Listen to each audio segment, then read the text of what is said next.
This is Brother Edamoja. And Shawnalina CP. You're watching The Piff Connection on UCCN TV. Hi, I'm Dr. Kathleen Walls, co-owner of Green Street Animal Care, and I'm here to inform you of the services that we provide here at GSAC. Your furry friends can come here for boarding, for pet sitting, daycare, for grooming, and also for wellness checks. A new addition to what we provide is microchips.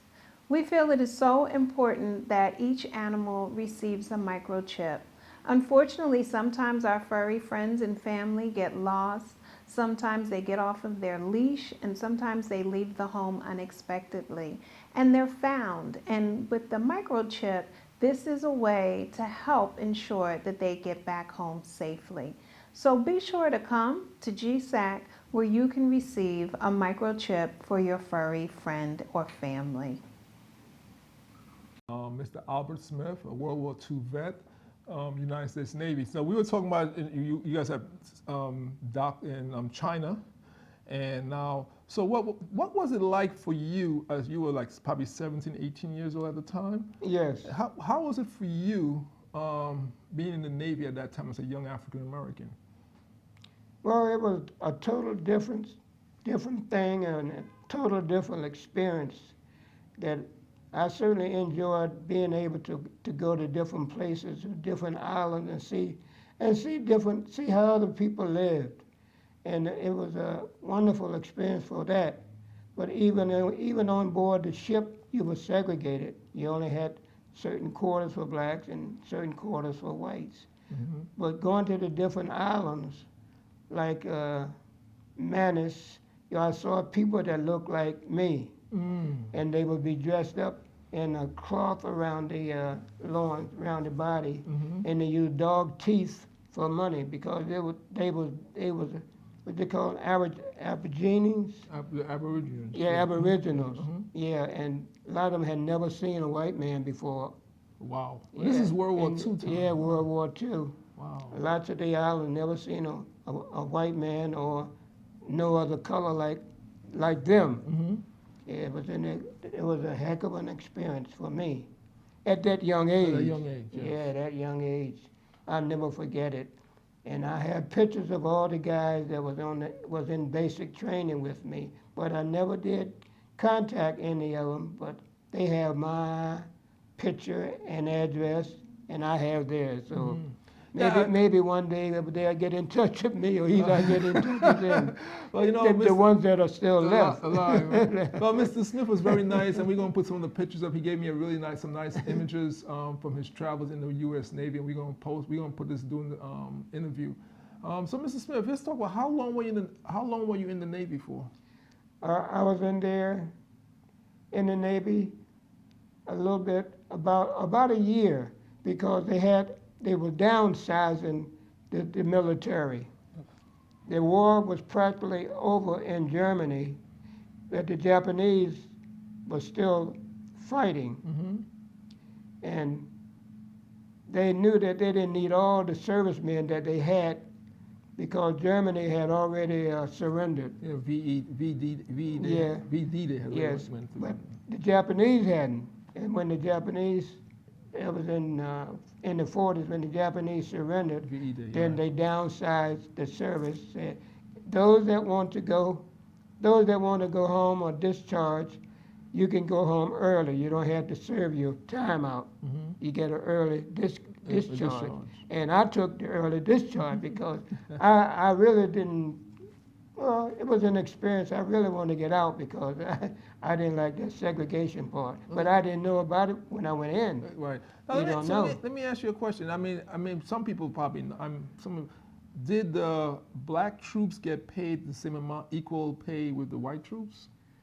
That was on the same level. Yeah, the pay was the same level. The pay was the same level. So if there was a white infantryman, white Navy person equal in rank to you, you guys got paid the same amount. Yes, we got paid the same. Okay, We got paid the same. And then And it was once a month that you got your money. I think it was on the 15th, once a month. they sent some to your mom at home. Yeah, and I sent. You sent it or did they send it? They took it out of my They pay. took- They they got- sent it. okay, that's Yeah, okay. they sent an allotment to her every month Oh, good. to help her out, and Mhm. I was proud to be able to do that Mhm. for her. And so, So when you got out of the Navy, what we're gonna go through this because I mean I spoke that's to all him before right. and he That's just all told me right. about That's yeah, he's all talking right. about I some like stuff. that. you I know, like that. When you got out of the Navy, what do you remember what year you got out?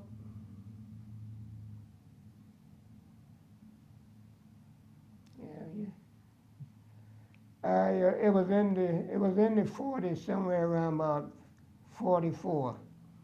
If I'm not mistaken, it's around about 44. Okay. So Yeah, you got 44 came out, came out. and then went back to Salem, where my mother was, and I only stayed there for a little while, and then I came to Philadelphia because I had relatives living in Philadelphia, and I stayed with them for a while, and then I took advantage of the GI Bill, Okay.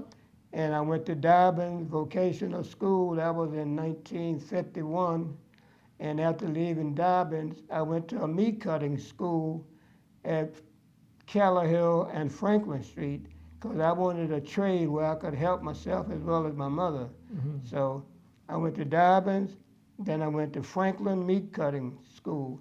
And from there, I got a job at Wilson and Company, a big Western meat packing warehouse out in Chicago. But they had a building here, had a In meat Philly. cutting plant here. And so I stayed with the meat cutting plant from 1952 to 1967. Okay. And I left that meat cutting plant and went to another place, 9th and Noble, at another meat house, and I stayed there. And from there I went down to the Navy Yard, and I worked at the Navy Yard for 8 years. The Navy Yard here in Philly. Yes, South Philadelphia. Okay. Yeah. And so I've been around a little bit. You've been around a little bit. Yeah, I've okay. been around a little bit now. So let me ask you a couple of questions because listening to you talk, how was life? Because I didn't grow up in Philly, I grew up in New York. Yeah. How was life for African American in Philadelphia at that time, mostly coming out of the military? What was some of the challenges you faced as an African American soldier living here in Philadelphia in that time? Well, at that particular time, certain areas of Philadelphia was even segregated. Because I know in North Philly, there was segregation at one of the five and dime stores, F.W. Woolworth. I remember Woolworth from New Yeah, York. they was on Germantown Avenue. They was segregated, and there was a place down on Market Street that was segregated. So there was segregation still existed at that time, Mhm. but perhaps most of the time now it's okay. But it was a little bit rough. But you learn how to survive, you know. Yeah, the reason I asked you that question because when I doing history, we see that Philadelphia was one of the free cities for slaves back in the slavery days when they came north, when they ran to the north. Mhm. In fact, I was watching the movie of Harriet Tubman. That Philadelphia yeah. was one of, was like one of the main first stops. Right. Before, yeah. Right. Before the slave that slave law they passed, and then they had to leave. Yes. Yeah, so that's why I asked you that question to see how it was for you back coming to the 50s, how Philadelphia was for those of us who don't know that Right. part, that history of Philadelphia and stuff Yeah. like that. And even when you went to the movies, the blacks sit up top and the whites were downstairs. But that's funny. The good part was upstairs. We got that was good because and now they charge you extra to be in the balcony, right? Yes, sir. Someone told them the balcony was better than the ground, huh? Yes, Interesting. Okay, that's funny. Yes, it was. Now, something did you else. come across like any? I mean, I know a lot of entertainers came through Philadelphia performing, like Duke Ellington and these different people, Count Basie.